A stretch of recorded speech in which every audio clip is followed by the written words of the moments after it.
Hello and welcome to Random Offense. I am your host, Ethan Strauss. I am joined by the great Tom Haberstroh of The Finder and really just my friend in this industry for, God dang it. Is it 15 years? Is it 10 years? It just stops to matter, just like whichever monitor I'm using. I'm using the auxiliary monitor. I don't have my standard accoutrements, ladies and gentlemen. So if I make mistakes, just know I have an excuse.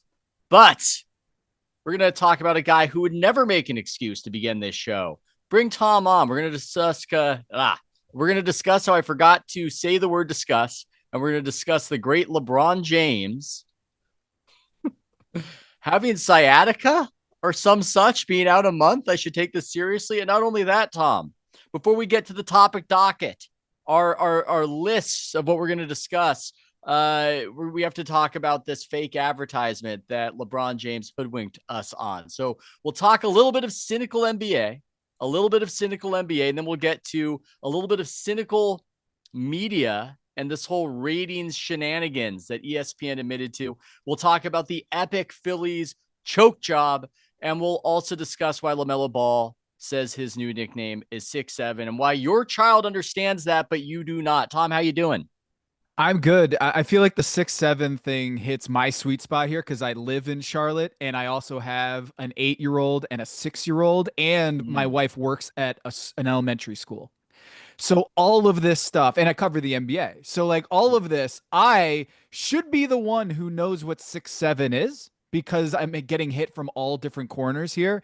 And yet yesterday, I was watching a YouTube video of what 6'7" means because I am so out of the loop. I Mm. still don't know what it. Yeah. There's the sound. Well, gosh dang it. I was going to start with LeBron James and me insinuating he might be faking his injury or not. I don't know where I was going to Oh, go with oh, that. we got to start with that. Come on, Oh, you wait. guys start with that before we get to the nonsense of LaMelo Ball and 6'7"? Okay, we can start with a little bit of LeBron James. He is going to be out for some weeks, roughly a month, with sciatica, an injury, Tom. I associate with old people, and I suppose I've joined their ranks as somebody who's entered into the 40s. But I don't know. I don't know. It all feels very strange. This LeBron season's an uncanny valley. He appeared to indicate that he was going to make another decision. And I think the worst part about it, Tom, the worst part about this process wasn't just that we found out that it was simply an advertisement, a misdirection for, was it Hennessy? I don't know. I'm just, yes, he's nodding. It was Hennessy. Good job, Hennessy. I remembered. So obviously the advertisement worked, but people were hip to it before it happened, Tom.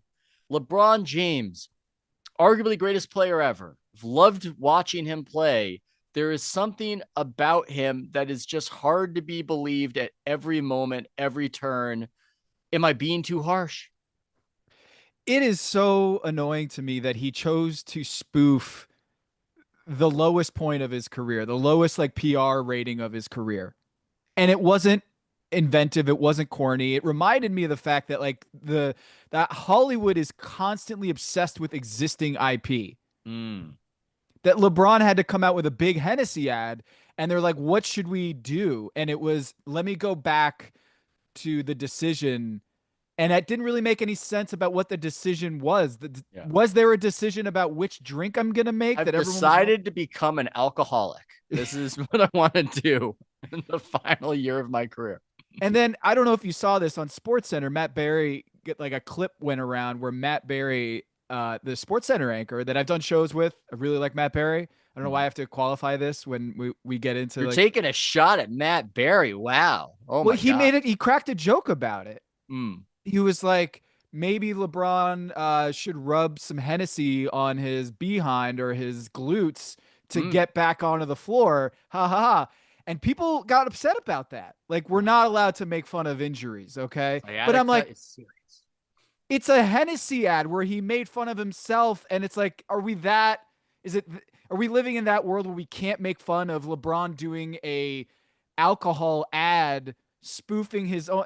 I just found it to be, I don't know, a lot of pearl clutching that, hey, we can't make fun of LeBron and his sciatica injury. And it's like, no, he was the one who did the Hennessy ad. I think LeBron is a fascinating character because on the one hand, He's the child star made good, the guy who lived up to the hype. How did he even pull off this over 2 decade long career and maintain such quality all the way through? Has not done anything formally egregious or terrible. And yet at the same time, he's got a little bit of that thing certain athletes have, whether it's your Russell Wilsons, I'm trying to come up with some other athletes where there's just this inherent disingenuous quality that can wear you out if you're really tuned into the sport. But I think a lot of people who don't watch have no idea that there's just been one thing after another weird thing after another. I don't know. This all feels fake, followed with this weird disingenuousness that you can't attack it. Our friend Pablo Torre, he was savaged by some people for pointing out that LeBron James did not actually attend Kobe Bryant's funeral. But not only that, didn't really want it to be known and left it all in this sort of hazy territory. I look, we come here not to condemn LeBron James or Matt Barry. We are here to say I will miss when he's gone, just because it's so odd. The whole thing is so odd. Well, I encourage everyone to listen to the Basketball Illuminati this week. We had Trevon Edwards on, as we all know him as Black Trey, and he used to work at Wyden Kennedy, the ad agency, the big ad agency for Nike. And one of the things he revealed, he no longer works there. So he was like, hey, it's Trey uncut this episode. Ooh. And he told a story about how he had pitched to LeBron's people, hey, why don't we do like the 5 LeBrons again? Why don't we go back to, all these different LeBron characters that was a hit. I think was probably the most successful ad campaign. It's a great ad. Yeah. And he turned him down. LeBron's people were like, no, we don't want to go back to do that. But they decided to do the Second Decision Hennessy ad with what appears to be like an AI actor. Like the Jim Gray in this ad isn't a known person, or like we were trying to figure this out. Who is that actor? And Trey was like, it's just a paid actor. It's just a random guy.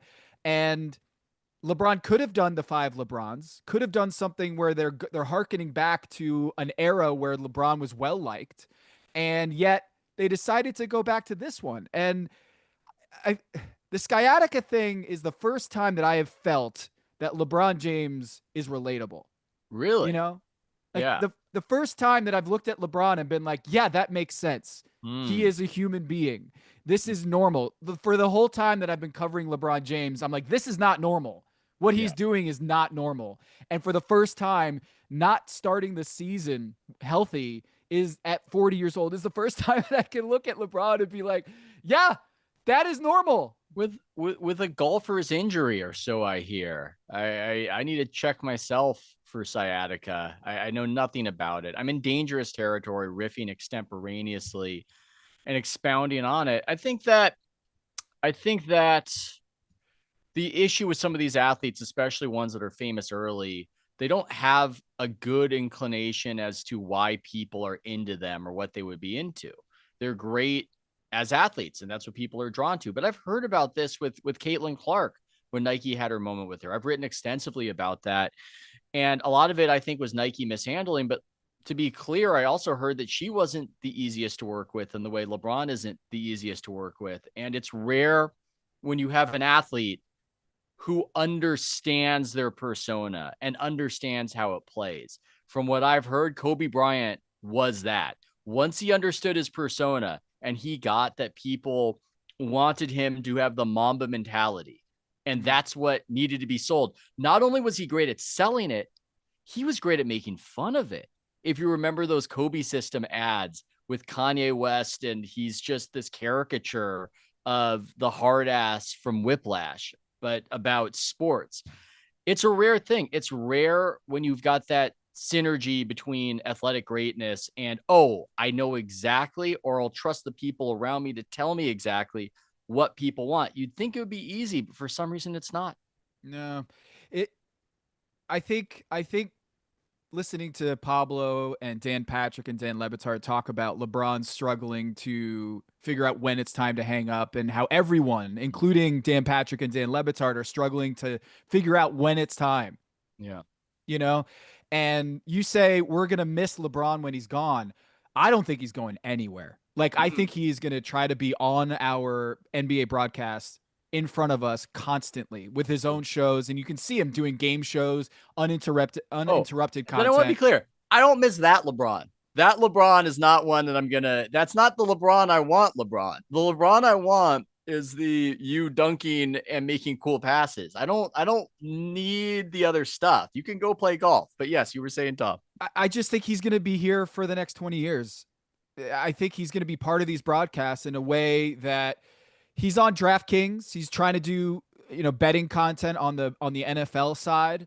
And I think he's ubiquitous, and I think he's going to continue to be part of the conversation. So even if he does hang it up, I feel like we are going to still Pavlovian response of anything LeBron does. We are going to want to turn it into a giant news story. Yeah. And I think the Luka stuff is weird. The fact that he wasn't there for Luka's extension press conference and every one of his teammates were. And I think maybe I'm not saying that this injury is not legit, but maybe this injury came about because this was an odd offseason for LeBron James. He wasn't as present as we normally would expect him with the Luka Doncic stuff. And yes, he's 40 years old, and these injuries happen when you're 40 years old. But is his heart as much into it as it normally is that it would take for him to fully ramp up as a 40-year-old? Because now he's way behind the 8 ball. Way behind the 8 ball.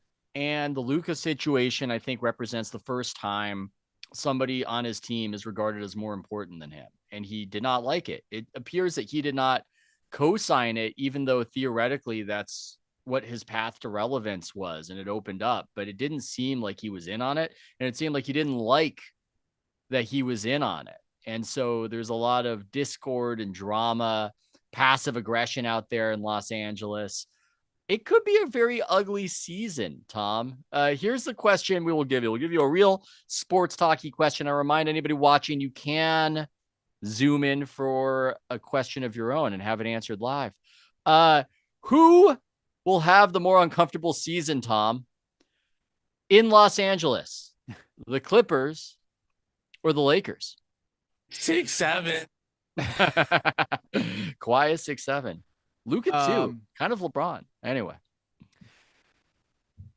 I think the Kawhi situation is so fascinating because I wonder how teams will react to the situation when the games start happening. Will it just go away once the Clippers get out to a 7-1 record? Will people care about the Kawhi aspiration story?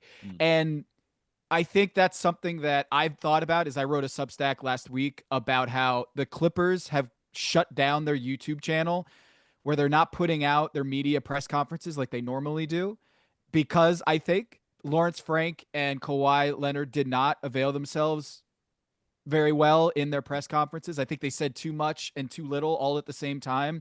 They didn't speak from a position of strength and confidence. Like Lawrence Frank reading off a piece of paper to have a prepared statement and just like doing these like taking off his glasses and doing the whole like Bill Clinton, Barack Obama, like trying to enunciate certain things. And it just came off very rehearsed.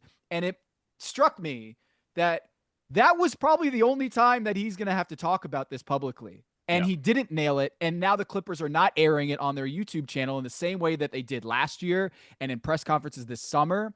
And them shutting down their YouTube and not letting this get out on their own platform, I think is indicative that they just want to bury this and get on. Yeah. And I wonder if like Kawhi Leonard goes to the crypto.com arena, if there's going to be a chant or if there's going to be any sort of way to keep that flame alive for the opposing teams. Like, do Lakers fans say aspiration when the Clippers take the floor? I mean, only if they're good. That's the funny part about all this.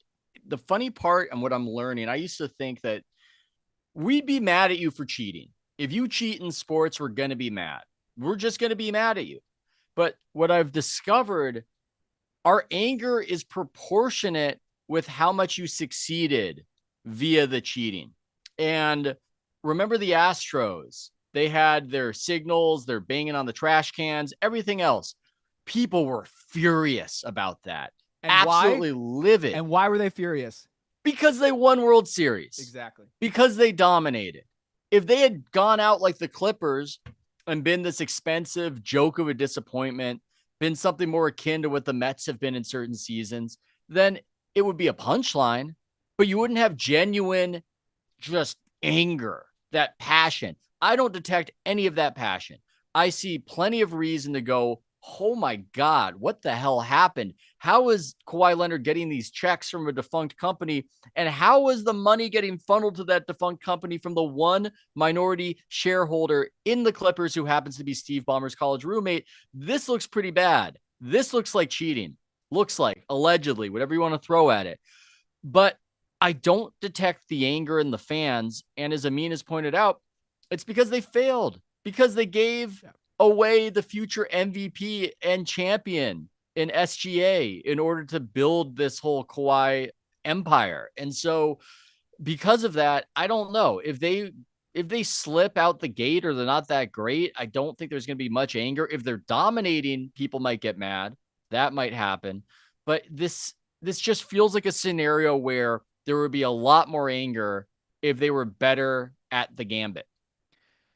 Do you think there are Karl Malone stands out there? In Utah and only Utah, I believe. But yeah, fair point. I thought there's no such thing as like James Harden stands. Like I've never really met someone who's like goes nuts for James Harden, like goes crazy for James Harden. And I was thinking about this because the Kawhi scandal, it's almost reflective that people don't really care about James Harden, because the thing about Joe Smith, the Joe Smith scandal, where David Stern punished them with 5 first-round picks, dropped the guillotine on the Minnesota Timberwolves. When I went back and started reading those columns from back in the day with Michael Wilbon and Mark Heisler and Jay Adonde, there was a story, a columnist peg to all of it. What will KG do? What will KG do? This young future MVP that everyone was like, if I'm KG, I'm asking out in a trade. Like they just lost 5 picks and Joe Smith, the guy who's supposed to be his running mate in the front court. KG's got nothing left. He's going to demand a trade. No. There is none of that with the Clippers. There is no young KG on this Clippers team that SportsCenter First Take can peg this story to make it interesting in those debate shows. So you mentioned the ingredient of, did they win a championship and vacate that championship and have that controversy front and center of the A block on First Take? 100%. I think the second thing that this story lacks is the co-star that would look at this situation and say, I'm jumping ship and I got to leave. No one really cares about the James Harden, Ivica Zubats, Bradley Beal Clippers supporting cast that would be threatened by this potential punishment, in the same way that KG, that was kind of the real reason why this story was so lit up in the NBA back in 2000, 2001, is because KG, everyone wanted to know how this was going to impact him. They don't have that dynamic in LA. They don't. And similar to how in the financial crisis, we learned that certain banks were too big to fail. I want to get this element up here. I want the new Clipper coaches shirts. I want them shown to the audience. If we can get that element up there, because I would argue the Clippers, too lame to fail. That's what Tom's talking about. Too lame to fail. Nobody cares enough about the transgression. These are the shirts that the coaches appear to be wearing. It's the acronym HECK. Every letter, I suppose, applies to some sort of basketball thing. I don't have good enough eyesight to see what. No, wait. There's a heck now? Wait, I thought it was last year. Last year it was a fuck. We'll say that. Sorry if you've got kids in the car. Now it's heck. Now it's heck, Tom. They don't want to be bad boys anymore, these Clippers. They're under the microscope. It's heck. It's heck now. For the new season. This is AI. This can't. Is this real? Is this real? Look, one of their beat writers put it out there. I checked it out. I didn't do a tremendous amount of research, but Joey Lynn, LA Clippers beat writer for On SI, posted it. So I look, I'm going to believe it. I choose to believe it. I choose to believe heck started with help your teammate by spacing appropriately. Is true. Is this the edited album? Like the explicit was the first one, and then the second round was the edited version? Like, did they get blowback because it was explicit? Perhaps this is part of their atonement. This is what Steve Adam Ballmer, Silver's Adam like, I Silver. wasn't gonna give you guys penalize you 5 first-round draft picks, but now since you did the FUCK little We'll T-shirt, change the Jeff Van shirt. Gundy. We'll change the shirt. This is what Steve Ballmer says in the back room. Of course, you could have a C in front of that H right there.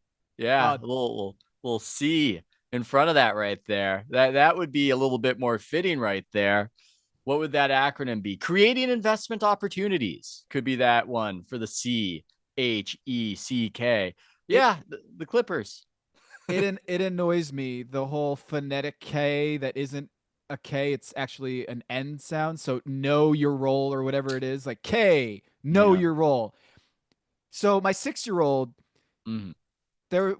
I went to lunch, like today was like, daddy, go get lunch and bring it into school and have lunch with your Oh, daughter day, which is always yeah. fun. And I got her a Chick-fil-A like chicken nugget thing, and on it was like the Happy Meal was this cow named Daisy. And I was Oh. like, do you know what this reads? She's in kindergarten. She's like, no. And I was like, spell it out, sound it out. And she's like, DAISY.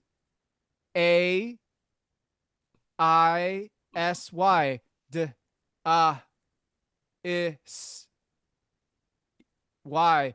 And I was like, yeah, so Daisy. And she's like, no, Daisy. And I was like, no, Six, it's actually seven. a Z sound. And she's like, but you said it was an S. So why is it a Z sound? And I'm like, yeah, English I is hate the weird. English language. It's so like, it It's doesn't make sense difficult. when I'm trying to explain English to her. And she's like, wait, so the S is actually a Z sound? Mm. And this comes up a lot where we're reading books and it's like A, B, C, D, and it goes through. And what always bothered me was uh like G for giraffe. G, Oh yeah, yes. that GJ, that's like scary funhouse mirrors land. That's you just don't even want to be in that territory. Yeah, why can't you just go with goat? Because then the kid's like, wait, isn't there already a letter that sounds like J? And I'm like, isn't Yeah. it J? And I'm like, Yeah. yeah, it is J. J and G have the same kind of sound. So it could be giraffe spelled with a J. But this book should have said goat. G for goat. But then the G sound, it's not like G is G. Like, you know what I'm saying? Does this This is make what I'm any sorry. sense? This is like get frustrated. I start yelling at the kids and they complain. The Semitic languages, they don't even show you vowels. You know, you think you got it hard. It's worse. Well, that's very wholesome. What's not wholesome is this Anthony Mays new Clipper shirt acronym, FUCK, funnel unreported cash to Kawhi. There could be shirts. There could be many shirts. Start them up. Let's start them up. Start them up. We can brand them. Okay. So, do you want to go with LaMelo Ball, Tom, or do you want to go with ESPN hilariously giving the game away on the ratings revolution? Well, what I want to hear your LaMelo Ball 6-7 thing that Okay. you've been dealing with. All right. Well, let's play that element. Let's play this element of LaMelo Ball explaining why his nickname is 6'7". 6'7". 6'7", exactly. And why this makes sense to your children. Your children understand this. You might not understand this, but your children do. Terrifying. Okay. We can play the clip of this earnest interviewer. She's asking him. Maybe we just can. got to hit that right carrot there. Honestly, we might be smarter for not playing the element. We might reserve more brain space. We might salvage more IQ points for not watching this. So I will explain it. He's being asked about it. He says people and kids, only kids, are yelling this to him on the street. It has become popular among the kids out there to just say 6'7". There was a song where it was said a lot. Then it was appended to many a LaMelo Ball highlight. But I think a lot of kids out there, it's just a phrase and you just don't get to the bottom of it. And you ask your child, you ask them when they say it, you shake them by the shoulders, not violently, folks, but maybe you just, gently take them by the shoulders and you go, what is this about? And they can't even tell you. They just say it. And Tom, I find that fascinating. I feel as though this is just part of the building of the world between kids and adults, where they need to make things that don't even have any sort of meaning, but the only meaning those things have, it's just that we don't know what the hell's going on. Or is there something else here? There you go. Is it just cool because it's cool? Like we had stuff like that, didn't we? Like things that when we were Thing. growing up was cool that our parents are like, why is that cool? And you couldn't explain it. Yeah. I mean, we might have. I'd have to really endeavor to find it. We had really stupid things like pointing at, hey, there's mustard on your shirt and then flicking somebody's nose with your finger. Oh, like doing the little if you hold a little like circle with your fingers Yes. below your waist and then someone looked Yeah. at it, you could hit him in the nuts or something. That Like at least made some sort of sense, I would argue. Why? Why The would that circle make game made sense? sense. I will defend the circle game. 6-7. 6-7 doesn't make any kind of sense. It's just nonsense. It's just 6-7. There you go. God damn it. Maze. I hate you, Maze. They just like saying it to say it. There's no real meaning behind it, and it's just a thing because it's a thing. And I feel as though many things are just things because they're things. And you think you're gonna get to the bottom of this. You think as an old person you're gonna figure it out. And then when you get that kid in the interrogation room and you finally get the answer out of them, there's just nothing to it other than you're a dumb old person who just don't know it's a thing. So there was this like TikTok video that I saw where there was an in and out where there's like 50 high school kids in an in and out going crazy because they're announcing the orders and he's counting up like at the pick up your order number 60 65 is ready, and they're like the whole crowd's like oh, and then like he comes back and he's like next order 66. Oh, and the whole place is going nuts, waiting for him to say the thing. And he goes 68. And they're like, oh, and the whole crowd is going nuts. And I didn't know about the 6-7 thing. So what does your brain go to when they're ramping up to 68? I'm like, oh, they're doing a funny thing on 69 because when we were growing up, 69 you could not was have funny. predicted. You could not have predicted that. And the guy goes, and the next order is 67, and the place went bonkers. 6-7. 6-7. 6-7. Bananas. It was like crazy, and I'm sitting here being like, This is a preview of how confusing the world is for old people. And I would say needlessly. It's not that, like when I was a kid, I was part of some program trying to get little academic points of teaching older people how to use the internet. It's not like that. It's not like I don't have a skill that's become a skill that's an essential skill for the new future. It's just people are going to be yelling nonsense gibberish and you won't have any inkling as to why it's happening. Poor Tom. Poor Tom just going, I don't know what's happening. Why is I thought I everything stepped into like a time warp where I actually was like trying to think like, is 69 something that I only dreamed up in my head as something that we as kids laughed at? Or even as adults? No, we had the Budweiser, we had that. That's what we had. That was wholesome and wonderful, whatever that was. Why is that funny? Because he's got a funny voice when he says it. Yeah, he's saying what's up in a different kind of way, and that's different. And so there you go. But yes. LaMelo Ball is really interesting. Like here in Charlotte, he hit like the Hornets are in a tough spot because the younger generation loves this guy. But he hasn't led to wins. He is nonsense. That's what's interesting. He is nonsense, and the kids love him. He connects to the kids. They don't care about what the scoreboard says. He's just this thing that exists in their world, and even has this nickname, and he's got this connection.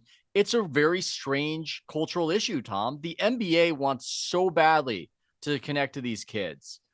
The guy who does it best is a guy who doesn't win basketball games. He's kind of a weird, idiosyncratic basketball genius, though, and he does things nobody else does out there, but he doesn't seem to really care too much. And I don't know if you can build the next generation of fandom on the basis of something like that.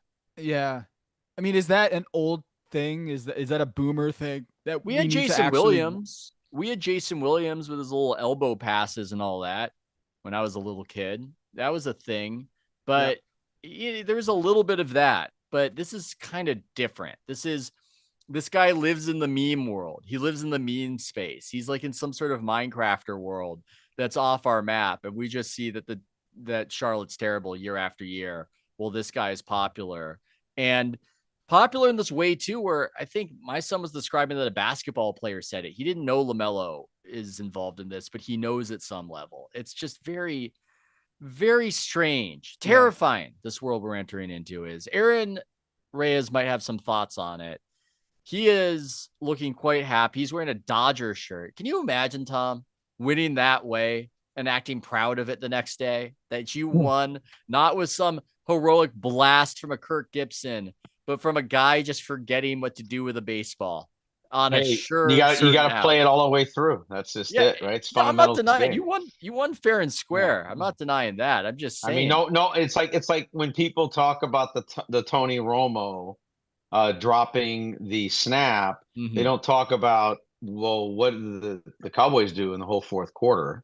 Yeah. Right. How many other failures they had, right? You're so to a Red Sox fan, Aaron, where Bill Buckner, that was game 6. There's a whole game 7 after that.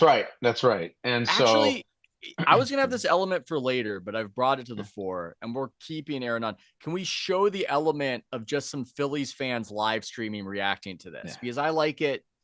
I don't even want to relive the poor pitcher with his head hanging and the Dodgers running past him. I just want to watch the Phillies fans reacting to it, because that's part of our new media world. Can we play that? We get that Got going. it, back to the back. Go one, go. What are you doing? What are you doing? Oh my God. Oh my God. Go to first. That is how you lose. Oh my God. Oh my God. That's easily that's the least fun I've ever had watching sports.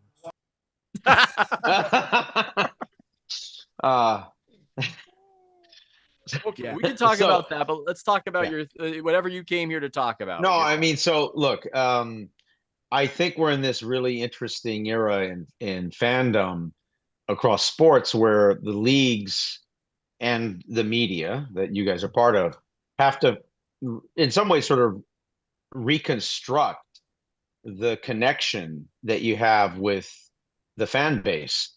And at the same time, it's almost like software. At the same time, you can't break the existing connection you have to the day-to-day, the people paying the bills fans. And not, so you have to sort of juice the culture at an appropriate level, right? Because, dads and moms want to be cool-ish to a point. But then if you saturate it, it's like, look, there's a reason, even you guys at this point at 40 will walk out of a room if you hear like a bunch of 14-year-olds talking some gibberish that's supposed to be representation of the evolution of Anglo-Saxon English and whatever the hell this is now, right? And so, and look, don't do it, there we go. I knew 6-7 exactly. And by the way, but so here's the truth about the 6-7. So I'm actually a fan of Skilla, the DJ. Which wait, can we clip this for YouTube? It needs to have big capital letters. The truth about 6-7. That's a perfect. The truth about 6-7. So, and which my two daughters, who are 30 and 27, hate the fact that I like Skilla going back to when they were really young, because that just it's like too discombobulating for them. But so the history of this is that it's 67th Street in Chicago. So the 6-7 references that street. And so that was a murder street, as they used to say in Chicago. So that represents some, Chicago-ness, some street cred. Yeah. So that's the history. Now that tends to not matter, obviously, when something goes, postmodern. Right. Like what was on fleek? On fleek, I don't know what that means. Yeah, I have no the idea. etymology of it doesn't matter. Yeah. It doesn't matter. Yeah.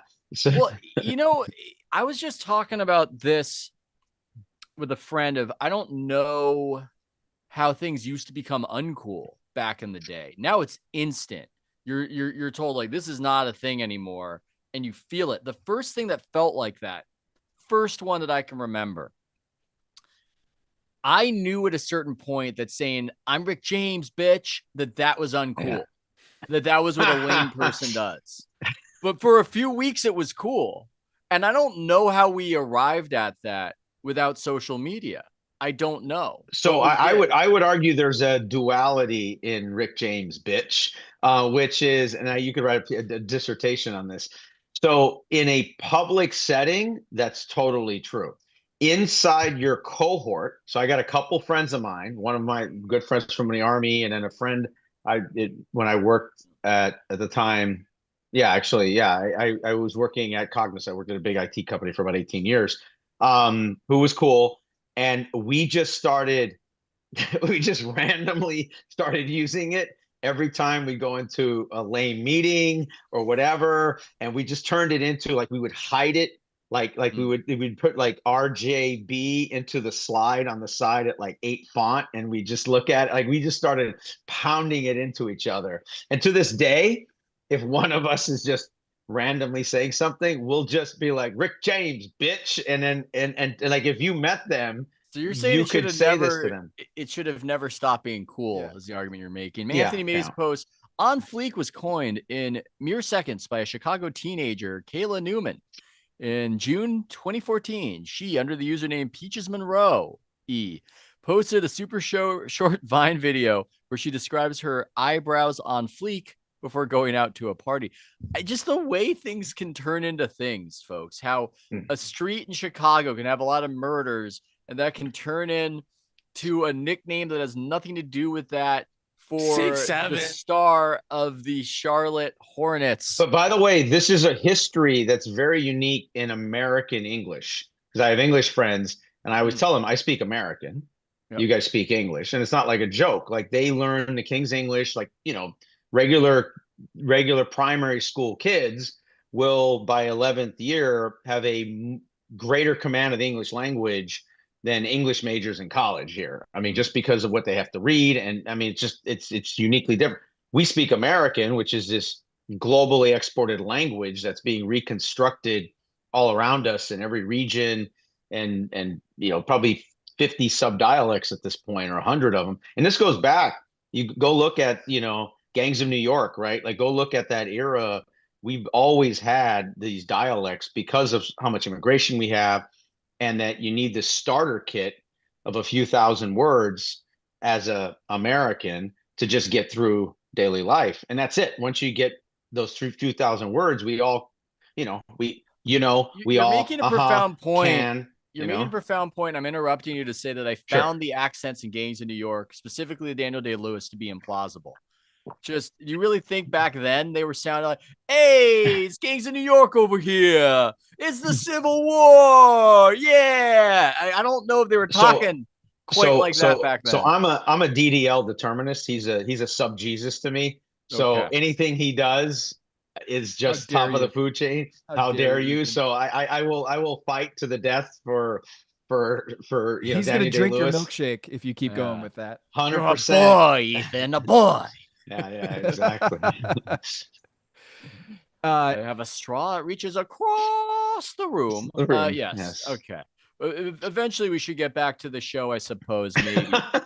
You're right. So, quick question, actually, on the earlier Clippers and Laker dynamic, because we're talking about the LA-ness of this. And I'm an all-time Laker fan, but I had to, just like when the Dodgers were owned by Fox and the O'Malley sold, and then a horrific human being that owns Olympique Marseille that we just refused to say his name, and they got divorced, and got the team to Guggenheim finally, and we could actually be a team. The Lakers had the same thing after Jerry Buss and his daughter and the train wreck of the family. Yeah. And so I'm stuck in this sort of LA still sucks, but they're sort of my team getting rebuilt. I've always found the Clipper dynamic, especially if you're from Southern California or know about it, to always being weird, because there were the San Diego Clippers when I grew up. They were like a real team. Then they kind of just putted their way up the coast into Orange County and into the old sports arena. They did the Chargers move of, I'm going to go to the glitz and the glam. And actually it's, you're actually nothing now. Now you're nothing. Now you mean nothing to anybody. Congratulations. Well done. Yeah, I have a good friend in Orange County who I had a idea with a long time ago. I said they should have moved to Irvine and done the whole, Angels, like they'd be the center because there's nothing down there. It's a 5 million person county, almost 4.5 million person county. All you have is the Ducks and the Angels, and the Clippers could be, star power down there, relatively speaking. Wait, And Aaron, you're saying they could be the Anaheim Angels of the NBA? Where do I sign up? well, versus being, God, let me think of this. The Jacksonville Jaguars, not this season, but Jacksonville Jaguars of the NBA. I mean, that's your choice. At least they'd have a captive audience down there. They're not competing because in LA, only Johnny come latelys or fan followers are gonna, if the Clippers are winning, are gonna support the Clippers over the Lakers. Yeah. It's just the way it is. And they're just barely, okay. So it's an interesting thing how hard it is to build fandom. This relates to the technology conversation. You can't do it. You feel like you can, but it's almost like you missed the boat if it didn't happen in a certain era. You think you can go, oh, we're Brooklyn. We're the Brooklyn Nets. So we've created our own thing within New York, and the citizens of New York City go, we don't care. We don't care. So I live in northern Jersey. I'm from LA, and the Nets used to live here. I used to take my kids there to, local schools. I would always have their, $12 tickets or whatever. And I'd take them always down to the, to Continental Arena and then eventually the, whatever Prue Center where they played. And there was a legitimate New Jersey fan base that the Nets had. And it was real. Like, I mean, it was like an Orange County. It was bigger than that, but 2X Orange County. It was a thing. And in Brooklyn, which I love Barclays. I mean, I've gone there for fights. I've gone there for other stuff. It's a great amazing venue. But the energy there is just absolutely flat. Yeah. Like the Nets energy is just, it's like, because nobody was walking around in these places. Yeah. Nobody in Los Angeles in the 1980s was going, you know what? We're missing something. Lakers thing is great. Yeah. But I'd really like another professional basketball team to root for. Can we just say it? Steve Ballmer should have changed the name as soon as he bought the team. 100%. Just changed everything. Yeah. Total identification change. Yeah. And if we want to talk about like Steve Ballmer as an owner and what he's done for the, the NBA and building Intuit Dome and recreating the mascot and the dome and like all that, I'm like, if he had just gone to a total rebrand, I feel like Steve Ballmer's his Q rating among owners and among the NBA to be so much different. I also have the same take about LeBron. If he was just 6 rather than 23, he would be much more well-liked in the NBA in his career if he didn't try to draft off copy of LeBron. I think there's something to that. Lakers fans hate the Clippers. That's what's interesting. We hate the Clippers, and to be blunt, the LeBron thing has been a weird thing because it's been fused with the horrific Jenny Buss management era, and it feels not like a grift. I mean, that's not fair, but it feels like filler. It's a filler. Yeah. But remember, the Lakers are like the Yankees. It's not quite that extreme, but it's close. Like the Celtics, and the Celtics and the Lakers are combined are like the Yankees or Real Madrid in basketball, like those two clubs, the teams. And so we don't tolerate 10, 15-year rebuildings. I mean, like you look at the data from the 60s till, the end of the Kobe era or the pre-end of the Kobe era until he got hurt, last a year or two. I mean, and then you look at since then till now and how many times we've not made the playoffs. We've literally not made the playoffs in the last 12, 14 years as much almost as that prior 45-year period.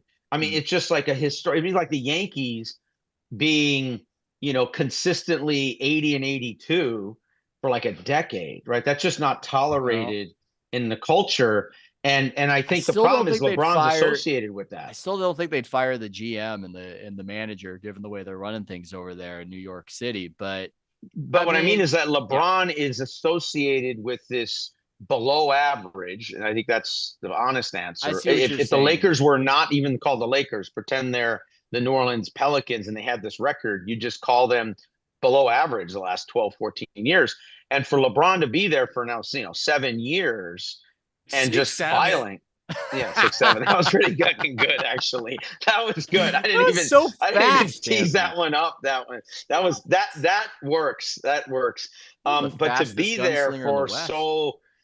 to be there for so long in this era and just tolerate the whatever. And I don't count the preseason world championship in 2020 where everyone's shot 3-point in the playoffs like 56% because they were doing shoot arounds. I mean, that just doesn't Finally, count. an honest Laker fan. Oh, It's I've just- been it's honest so- about that. I've been honest about that title. Like we were Zoom watching it with my friends, and we were like, "This is like no." Like we stopped watching. Okay, oh, we need a 6-week break so everyone gets to 6, heal. 7. Yeah. 6, 7. So this shit work. Okay. Oh my god, Aaron, Tom and I got to talk Yes. about a topic. Yeah, about sorry. Get Aaron and his Laker belly aching out of here. Smart stuff as always, but we can only tolerate so much of it. Get Aaron out of here. Thanks, Aaron. Oh my God, Maze, you're so good at that. Okay, this topic, ratings. Something very interesting. This is a topic that is covered on this show, not many other places. The great ratings juicefication. Nielsen opening up this avenue for everybody to say they've gotten more popular. What Tom and I found interesting about this was ESPN releasing some ratings, facts, and figures and telling us how the secret sauce gets made. That's what was interesting. Can we get that image? Can we get that visual of ESPN daytime studio shows? Their surge in September. You see the gaudy numbers. You see that Get Up is up 24%. First Take, 23%. Pat McAfee, 29%. Sports Center, 39%. And you might not be able to see it, folks, but there's a little terms and conditions apply. It's above the red with the nice kind of, well, okay. It's not above the red. It's actually in the red. This year's compelling fall sports season, combined with Nielsen's big data plus panel methodology, has further amplified our studio show viewership. That right there, What? they're talking about a new methodology and presenting that as growth, Tom. I find that interesting. And I feel as though nobody outside of a very few people, you, me, Glass-Steagall, some other people in the sports media space, everybody else just wants to accept. They want to accept that it's almost like when in the NBA, perhaps back in the day, they measured everybody's height with socks, but then they added shoes and everybody gets 2 inches and nobody. 6, 7. I was trying to set you up for it. But yes, Tom, you were quite amused by that. What do we do with this whole thing of, do we know if anything's getting more popular? That's the thing that bothers me. I just like to know if things are getting more popular, if we just change the definitions. I mean, it's just odd to me that the quote would include the juiced explanation. It says our compelling content, and also these numbers are juiced because of this new methodology, just shows that we're doing a great job. Why include, does Nielsen, part of the deal is that we'll give you these numbers if you give us a shout out? I wonder if it's that or if it's something brokered with the advertisers, because I think the advertisers, from what I heard when this all got started, and I haven't been as on this since it happened, but when this was being negotiated, I would talk to people who were in that space of selling ads and negotiating the ad market. And in theory, everybody knows what the real ratings are behind the scenes, so it shouldn't matter. And yet there's this PR element that they do care about. And for the side of broadcasters want the rating super high so they can sell the ads for the people who are doing the ads and everything else. But the people on the other side of that, there was this feeling of, look, we still don't want it like this. We want ratings to look lower than they are, because then we get cheaper rates. Even if we all theoretically know the real story here, it somehow just influences things when the big number has the sticker shock. So I wonder if this was negotiated out and the advertiser side said to Nielsen, look, okay, fine, you can do this. But when people brag about it, they have to add this little element that only Tom Haberstroh and Ethan Strauss are going to care about. That's my theory. God, we're such nerds that Yeah. we actually read that fine print and then noticed there was a little disclaimer in there to like admit that these numbers are juiced on Yeah. purpose. And I mean, it's like a track team that's bragging about winning gold and thanking the Nike Superfly shoes for letting them win. A little bit. It's like a special teams coach after they made that shift where the ball on touchbacks goes to the 35, bragging about our new field position is better than ever. We have way better field position for our special teams now. And then in the little fine print, thanking the NFL for the rule change that accomplished this. It is that, but nobody cares. We're the only nerds who care. I care, folks, because I actually want to know what's popular. I want to know what's growing. I want to know what people are getting more interested in. I don't want to find out about the popularity of things solely through my son telling me about a nonsense meme out there. Mace, hit it. 6-7. There we go. I don't want just We're that. now calling out Mace. Like we're just like, I'm requesting. Hey, can you please hit it now? Put him 6-7. Yeah. There we go. I'm requesting it.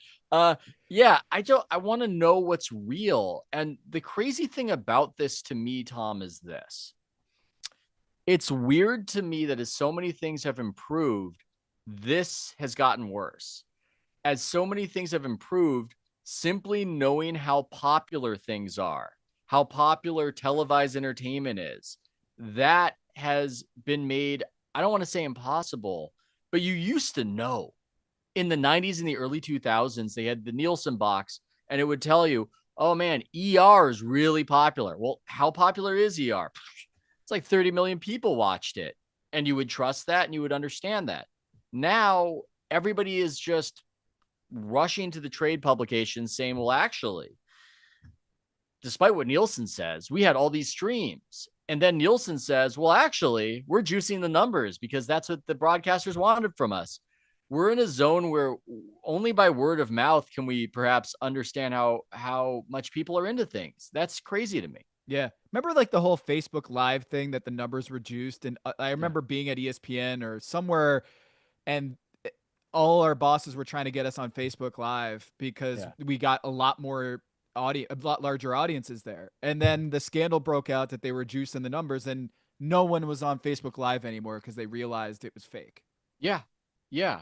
And it's not quite like that with these numbers in TV.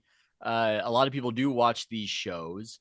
I don't know. Are we ever going to get back to a place where we know the numbers and trust the numbers? I trust the YouTube viewership counter. Maybe I shouldn't. Who knows what goes on behind the scenes? Would you think that like comments are more indicative or thumbs up are more indicative of popularity? Perhaps. I'm not sure. I miss the thumbs up and thumbs down that YouTube used to have. Yeah, because the Nike story, you had a lot of that was like your metric, right? I killed it, ladies and gentlemen. They took it away right after it. I don't know if it was me in a little Substack post. It probably wasn't. But deep down, I suspect that I played a role by just saying, hey, look, these Nike ads are so unpopular. And you can tell from the thumbs down. I just wonder if somebody out there, somebody at Google went, yeah, we got, this is not good, folks. Well, it reminds me of the NBA and the scoring, like juicing the scoring stats in the NBA where we covered this at length is like the referees were calling more fouls and guys were getting to the free throw line more and the game was being slowed down. And there was 60-point games from Luka and Damian Lillard and Joel Embiid in like a week. And people were like, what is going on?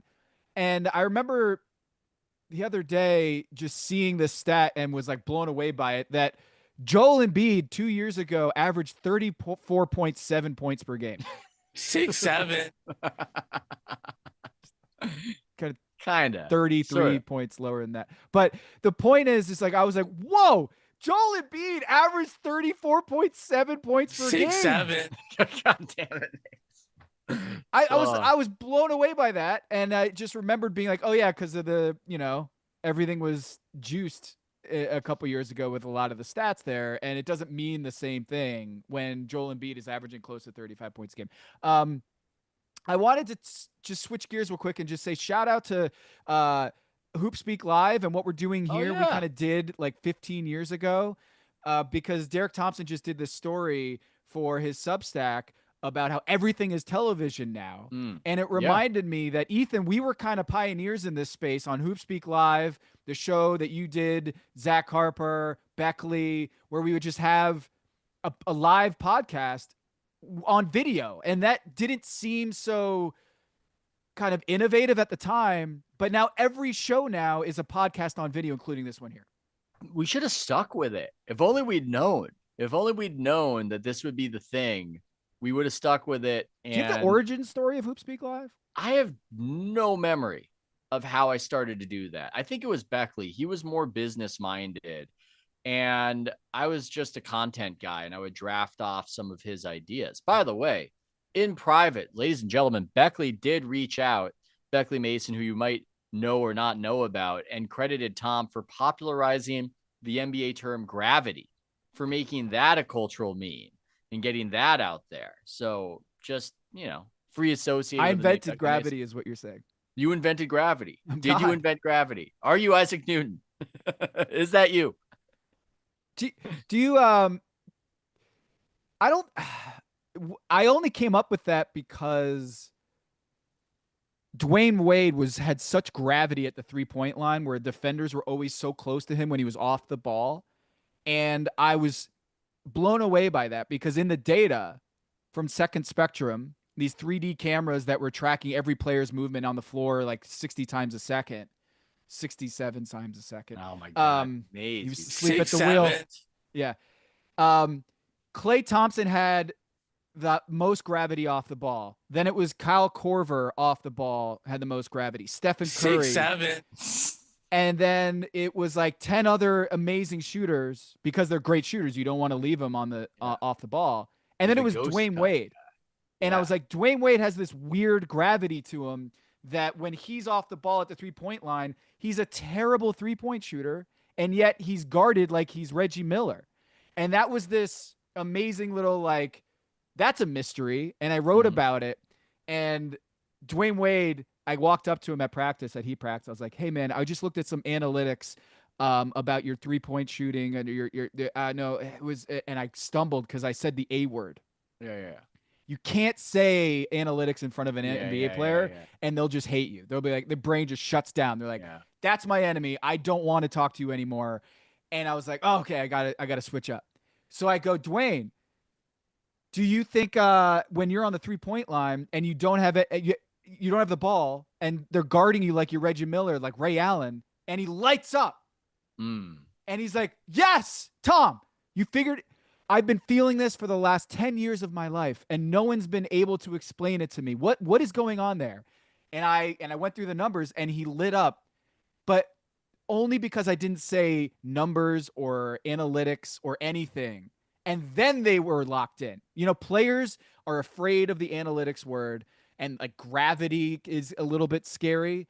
But wait, when did you come up with gravity? When did you discover it was for gravity? that story. It was for that story was looking at this respect rating from Second Spectrum. They were like, here are the guys who are most respected in the NBA when they don't have the ball.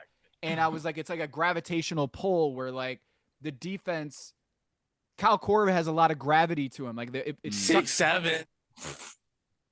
Okay. That wasn't even Kyle Korver 6'7". Okay, Maze. Reggie We'll Miller allow it. 6'7". 6'7". We'll allow it. Okay. So that was the origin story of like when gravity became a thing.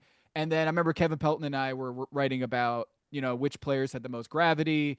And that's kind of, I think about you a lot with Steph Curry, the way you described it as like, he's Shaq, but 30 feet away. Like he has I don't know if you remember coining this or describing it in this way. I said something like that where he stretched defenses till they snapped and Shaq bashed defenses till they broke. Something like that. Oh, so you're not taking ownership of that? It wasn't you.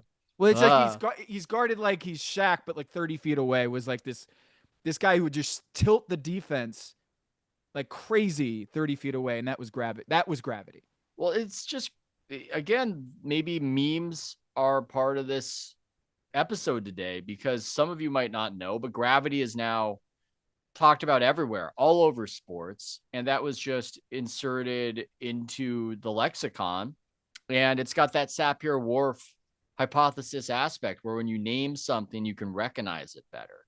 When you give a concept a name, you can see it, you can conceptualize it. And Tom has given us that. And how much money have you made off gravity, Tom? How 0. much? This thing that's everywhere. I am very insecure of the fact that I haven't written a book yet. So maybe I should just write Gravity Ball or something like that. Just the inventor of I don't know if did Isaac Newton make a lot of money off his invention of the actual gravity? I don't think he did. This might be something that you have in common with him, perhaps. I'm not sure. I do think it's funny if you self-promote yourself as the guy who invented the concept of gravity, because it is true. But people are going to go, wait a second.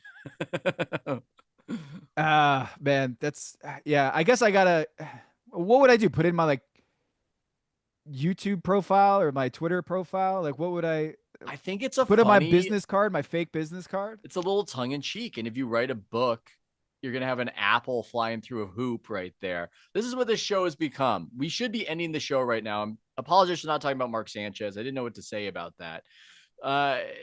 But it's ending on us trying to figure out Tom's next move for his self-promotion. Not that he needs it, because he is so generative. His ideas so good. Tom, as we wrap this, what do you want to promote as we head into the NBA season? And you hit a I plant. just hit my fake tree as I was like just adjusting here. TomTheFinder.com, my Substack, Yahoo Sports, The Big Number. Also on the Blazers broadcast, we do a lot of gravity talk on the Blazers broadcast. So season's coming up here, and yeah, I'm very excited about the Yang Hansen era, the Chinese 7'2" guy who plays like Jokic, and I am like legit excited to watch him play basketball this season. We got the first game against the Warriors on Wednesday. And he was he looked like it was his first NBA action. He had 4 points, 4 fouls. And I just I liken him to like Alperen Şengün, like 2 years away from Alpe's rookie year. He's really fun to watch. He's got great footwork, 7'2", but can pass. Great Jokic ball skills. But I'm really kind of messed up by whether his name is Yang Hansen or Hansen Yang because of the whole Yao Ming, like Chinese name, first name, last name thing. And my whole insecurity is that I'm going to do it on air and just totally mess it up. So have you had that ever where you have a bug in your head about something on air and you just, you can't get over for it? racial slurs, and then it happens, and then it's fine. It's fine, Tom. Don't worry about it. No, I saw some people getting mad at Simmons for talking about it, and it's just everybody relax. It's not easy for us Americans to say everything. It's okay. It's not insensitivity. We're just figuring it out in good faith. Like giraffe. You know? It's not easy. It's okay. Tom, great stuff. Apologies to Philadelphia sports fans. Rough time. Wish you the best. Wish everybody the best. Thanks for watching, ladies and gentlemen. See ya. 6-7.